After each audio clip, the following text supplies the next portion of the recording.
Good morning students. आज की class में हम लोग रिवाइज करेंगे chapter 11 human resources. Human resource यानी मानव संसाधन। हम लोगों ने प्रीवियस चैप्टर्स में बहुत सारे रिसोर्सेज के बारे में पढ़ा जो हमारे लिए अत्यंत उपयोगी है। वो सारी चीज़ें जो भी रिसोर्सेज हैं हमारे, वो रिसोर्सेज तभी उपयोगी हैं, तभी उनका सही उपयोग होगा जब ह्यूमन रिसोर्सेज स्ट्रांग होगा। तो ह्यूमन रिसोर्सेज को अन्य रिसोर्सेज से ऊपर रखा जाता है। Human resources are more important than natural resources. The development of all the natural resources depends on the development of human resources. It means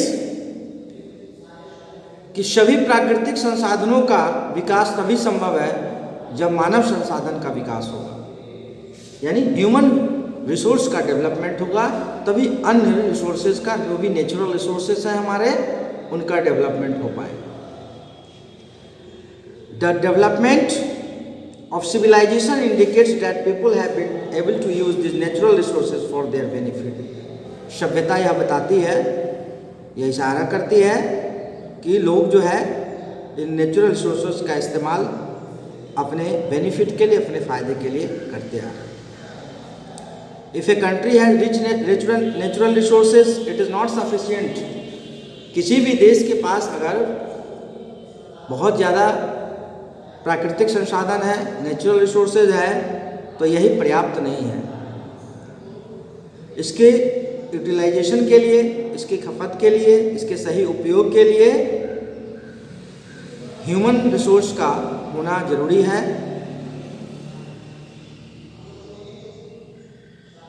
हमारे पास बहुत सारी चीज़ें हैं और उसको उपयोग करने वाला कोई नहीं, तो उन चीज़ों को क्या उपयोगिता रह जाए। तो चीज़ें हैं अगर, तो उनका उपयोग करने के लिए ह्यूमन का होना जरूरी है, उपभोक्ता का होना ज़रूरी है।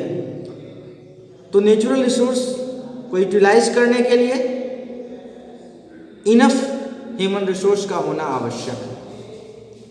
और सिर्फ साथ ही साथ यह कंडीशन भी है कि ह्यूमन रिसोर्स एडुकेटेड होना चाहिए, स्किलफुल होना चाहिए और हेल्दी होनी चाहिए। स्वस्थ, स्किलफुल और शिक्षित होने चाहिए। तभी व्यक्ति अगर शिक्षित है तभी किसी भी चीज़ का इस्तेमाल वो सही ढंग से कर पाएगा, अदरवाइज वो उसका गलत इस्तेमाल करेगा, क्योंकि उसको पता ही नहीं कि इसको किस तरह से करना है। ठीक है, तो इसके लिए ह्यूमन रिसोर्स का हेल्दी होना, स्किलफुल होना और एजुकेटेड होना बहुत ही ज़रूरी है। भारत में अगर हम ह्यूमन रिसोर्स की बात करें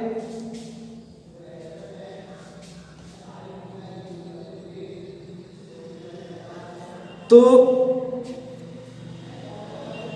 हम लोगों ने कई सारे क्षेत्र में प्रोग्रेस किया है, डेवलपमेंट किया है, फिर भी जो है हम बहुत पीछे रह जाते हैं due to excessive population growth, क्योंकि हमारी जनसंख्या जो है वह ज़्यादा है। जनसंख्या ज़्यादा है, संसाधन कम है। तो स्किल होने के बावजूद, एजुकेशन होने के बावजूद भी बहुत सारी चीज़ों में हम पिछड़ जाते हैं। जनसंख्या इसका सबसे बड़ा फैक्टर है। Population is the major factor which affects the human resources, the development of human resources. अब जनसंख्या का, पॉपुलेशन का इतना बड़ा प्रभाव पड़ता है कि अत्यधिक जनसंख्या होने की वजह से हमारे देश में जो बेसिक नेसेसिटीज़ है उसकी कमी होती है। बेसिक नेसेसिटीज़ में आपका food, houses, education, employment. Due to the excessive population explosion as to the shortage of food, houses education and employment.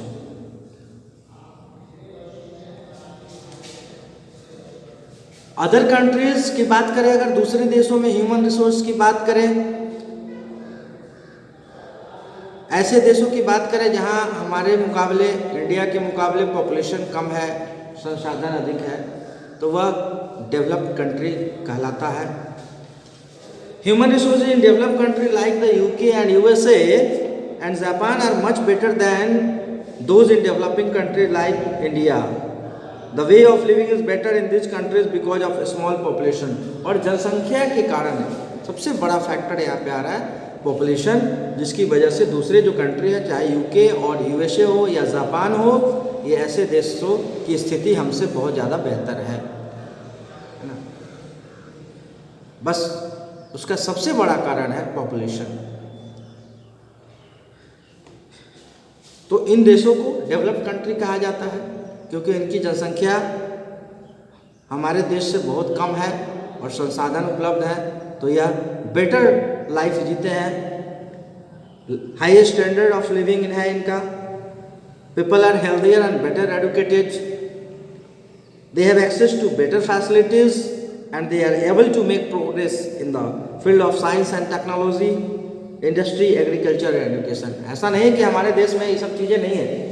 हमारे देश में, इंडिया में साइंस और टेक्नोलॉजी भी है, इंडस्ट्री भी है, एग्रीकल्चर, एजुकेशन, सारी चीज़ें हैं. लेकिन जनसंख्या इसके पीछे एक कारण है जिसकी वजह से हम उनसे पिछड़े हुए हैं. उनके मुकाबले हमारी स्थिति अच्छी नहीं है. बीते कुछ वर्षों में हमारे देश ने बहुत तरक्की की है, इसमें कोई दो राय नहीं है ना. कोई संशय नहीं है कि बहुत तरक्की की है, परंतु जनसंख्या की वजह से अभी भी हम पिछड़े हुए हैं. अगर यही जनसंख्या अमेरिका और ब्रिटेन जैसे देशों की तरह होता तो हम भी उनके बराबर में खड़े होते.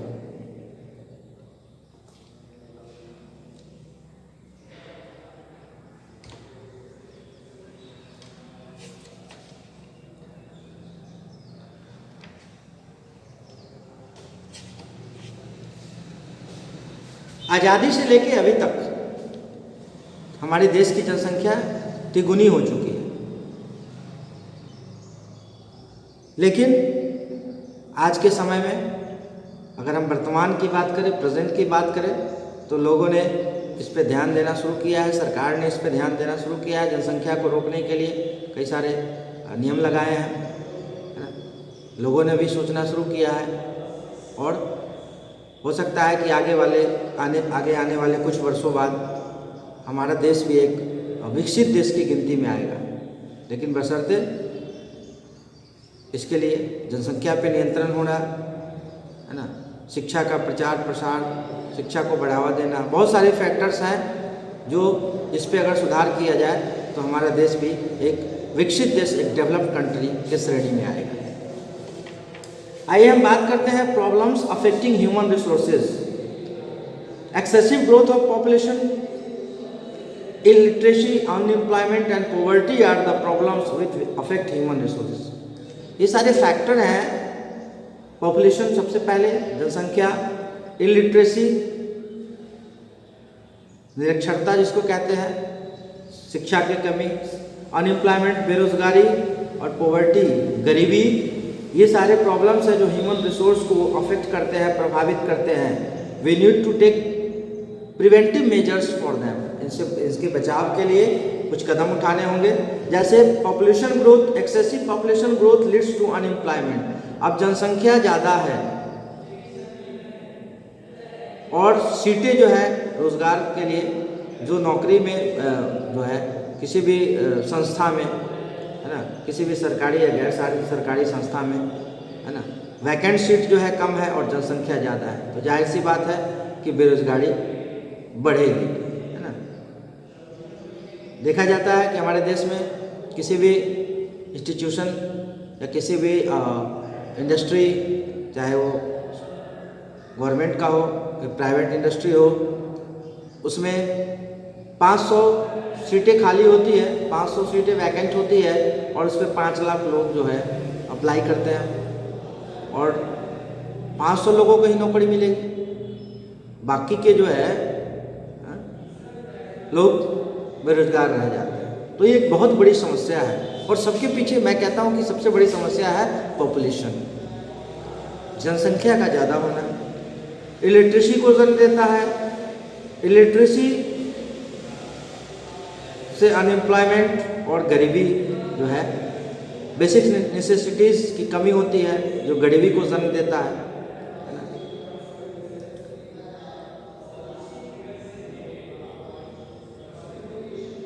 Therefore, if we want to move ahead, we must check the rapid growth of population. अगर हमें आगे बढ़ना है तो हमें इस पॉपुलेशन के ग्रोथ को कंट्रोल करना होगा। रैपिड ग्रोथ, तेजी से जो वृद्धि हो रही जनसंख्या की, उस पर नियंत्रण रखना होगा, नियंत्रण लाना होगा। Small family norms should be followed, और स्मॉल फैमिली नॉर्म्स को फॉलो करना होगा। स्मॉल फैमिली यानी कि ऐसे फैमिली, स्मॉल फैमिली यानी जिसमें 3-4 लोग या 5 लोग मैक्सिमम जो है आते हैं, ऐसे परिवार को स्मॉल फैमिली या छोटा परिवार कहा जाता है। इस नॉर्म्स को जो है हम लोगों को फॉलो करना होगा, तभी जाके जनसंख्या पर नियंत्रण हो पाएगा। और जैसे जनसंख्या पे नियंत्रण होगा तो ये सारी चीज़ें, बेरोजगारी कम होगी, बेरोजगारी कम होगी तो गरीबी कम होगी।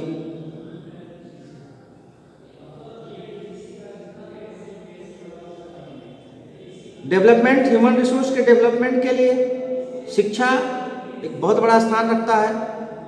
Education is the most important factor for the development of human resource. शिक्षा के बिना हम मानव संसाधन के विकास की कल्पना भी नहीं कर सकते हैं। शिक्षा के बिना हम ह्यूमन रिसोर्स के डेवलपमेंट की कल्पना भी नहीं कर सकते हैं, सोच भी नहीं सकते हैं। तो शिक्षा को सबसे महत्वपूर्ण बताया गया है, सबसे महत्वपूर्ण है, फैक्टर है, कारक है ह्यूमन डेवलपमेंट, ह्यूमन रिसोर्स के डेवलपमेंट में। Lack of education forces children to start working at an early age. Lack of education, शिक्षा की कमी जो है बच्चों को बाल श्रम करने पे मजबूर करती है। दिस लीड्स टू पॉवर्टी, या गरीबी को जन्म देता है, इलिटरेसी को जन्म देता है, और चाइल्ड लेबर, जिसको बाल श्रम कहते हैं, को जन्म देता है। This problems keep our country backward, और ये समस्याएं हमारे देश को पीछे ले जाती है। तो इन पे हमें रोक लगाना होगा, नियंत्रण करना होगा, शिक्षा को बढ़ावा देना होगा, सभी को शिक्षित होना होगा, है ना, तभी हम आगे बढ़ सकते हैं। यूके और यूएसए जैसे डेवलप्ड कंट्री के श्रेणी में आ सकते हैं, उनके साथ खड़ा हो सकते हैं।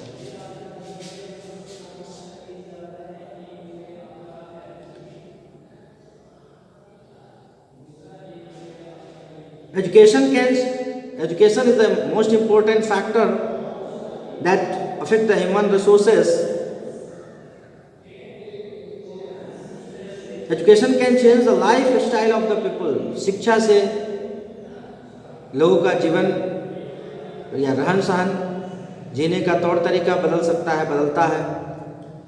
If we wish to become a developed country, we will have to improve the quality of life. और अपने जीवन स्तर को सुधारना होगा अगर हम डेवलप्ड कंट्री में हमारी गिनती कराना चाहते हैं। For people, quality of life for people by imparting education to everyone. हर व्यक्ति को शिक्षित होना होगा, तभी हम डेवलप्ड कंट्री में हमारी गिनती होगी, हर तरह से हमारा विकास होगा। तो जो मेन फैक्टर यहाँ पे आ रहा है पॉपुलेशन, सबसे पहला मैंने बात की, सबसे पहला जो फैक्टर है वो पॉपुलेशन, उसके ग्रोथ को, उसकी जो रैपिड ग्रोथ है, तेजी से जो वृद्धि हो रही है, इस पे नियंत्रण करना होगा। और इस पे नियंत्रण होने का मतलब है कि आधी समस्या दूर हो जाएगी। फिर एजुकेशन पे ध्यान देना होगा, और इसके लिए हमारी गवर्नमेंट ने बहुत सारे कदम उठाए भी हैं, बहुत सारे अभियान चलाए हैं शिक्षा को स्प्रेड करने के लिए, साक्षर करने के लिए, है ना, और कई सारे कैंपेन चलाए हैं, कई सारे अभियान चलाए हैं, जिससे लोगों को शिक्षा के प्रति जागरूक किया जाए, लोगों को साक्षर किया जाए, है ना। और धीरे धीरे हमारा जो रेट है, लिटरेसी रेट, वो धीरे धीरे इंक्रीज हो रहा है, ये हम सभी जानते हैं, है ना। आने वाले समय में हो सकता है कि हमारे देश की लिटरेसी जो रेट है वो काफ़ी आगे तक जाए, लेकिन इसमें अभी समय लगेगा। सरकार प्रयास कर रही है कि कोई भी व्यक्ति निरक्षर ना रहे, है ना। तो धीरे धीरे हम लोग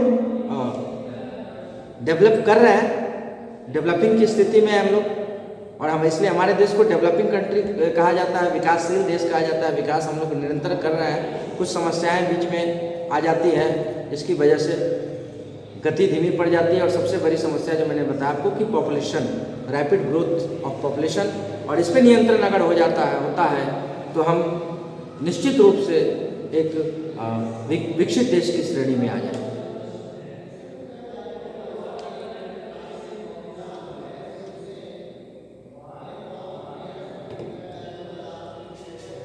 एजुकेशन को स्प्रेड करने के लिए कई सारे प्रोग्राम चलाए, कई सारे कैंपेन चलाए गए। The adult literacy campaign promotes adult education, प्रौढ़ शिक्षा, बुजुर्गों को शिक्षा देने की व्यवस्था इस कैंपेन के द्वारा शुरू की गई। Adult literacy campaign which promotes adult education and the operation black board promotes primary education, प्राथमिक शिक्षा को बढ़ावा देने के लिए ऑपरेशन ब्लैक बोर्ड शुरू किया गया। अभी कई सारे फैक्टर्स की बात की गई यहाँ पे, इलिटरेसी, अनएम्प्लॉयमेंट, पॉवर्टी, पॉपुलेशन। तो पॉवर्टी को हम लोग कैसे दूर करेंगे, कैसे जड़ से समाप्त करेंगे? द स्प्रेड ऑफ एजुकेशन, सबसे पहला शिक्षा को बढ़ावा देना, शिक्षा का विस्तार करना, हेल्थ फैसिलिटीज प्रोवाइड करना, housing facilities and the creation of a large number of jobs, रोजगार देना लोगों को, are some important measures which should be taken care in order to eradicate poverty. अगर हमें गरीबी को दूर करना है, समाप्त करना है, तो हमें इन चीज़ों को ध्यान देना होगा। First one is education, health facilities, housing and creation a number of jobs, है ना, provide employment to the people. अगर इन सारी चीज़ों को किया जाता है तो हम निश्चित रूप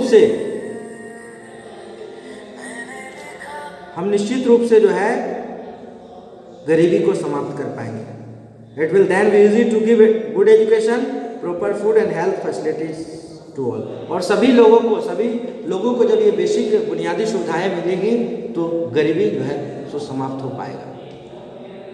तो ह्यूमन रिसोर्स के बारे में हम लोगों ने पढ़ा कि कितना इम्पोर्टेंट है ह्यूमन रिसोर्स, और उसको डेवलप करने के लिए कई सारे फैक्टर्स की हमने चर्चा की यहाँ पे कि क्या क्या करने होंगे, है ना। तब जाके हम एक हमारा देश भी यूके और यूएसए जैसे कंट्री की तरह डेवलप्ड कंट्री कहलाएगा। ठीक है, तो हम लोगों ने ह्यूमन रिसोर्स के बारे में पढ़ा, importance of human resource, what are the factors that affect the human resources. तो आज अपने क्लास को मैं यहीं पे समाप्त करता हूँ। आगे फिर हम लोग इस चैप्टर में थोड़ी बहुत चर्चा और करेंगे, और उसके बाद ऑब्जेक्टिव टाइप क्वेश्चंस को एक बार रिवाइज किया जाएगा। Thank you.